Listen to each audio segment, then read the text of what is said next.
बंद करा दा पौआ रोज लटखौआ पियता।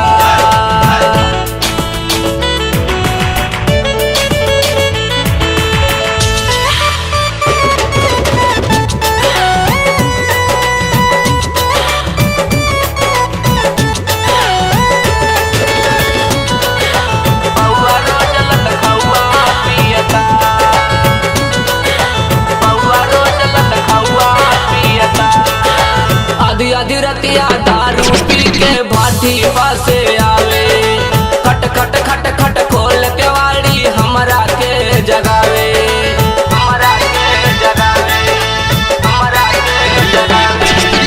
आधी आधी रतिया दारू पी के भाटी पासे आवे, खट खट खट खट खोल के वाड़ी हमरा के जगावे।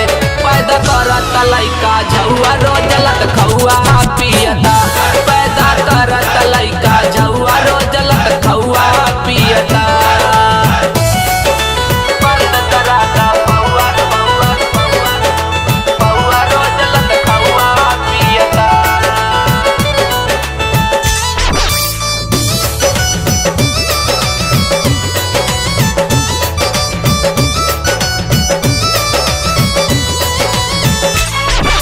रोज सवेरे राम भजन कौआ के सुर में गावे, रान पड़ोसी अगल बगल के एके खूब गरियावे, एके खूब गरियावे, एके खूब गरियावे।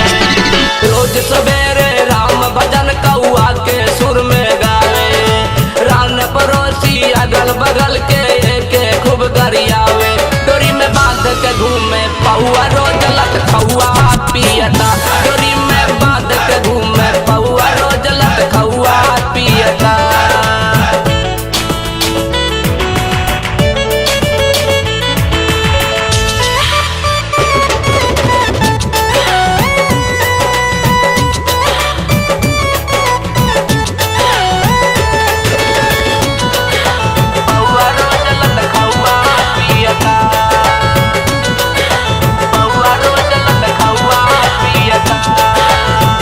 संगतिया लेके बैठा दारू रोज पियावे, घर के बर्तन बेच बेच के चिकना रोज मंगावे, चिकना रोज मंगावे, चिकना रोज मंगावे।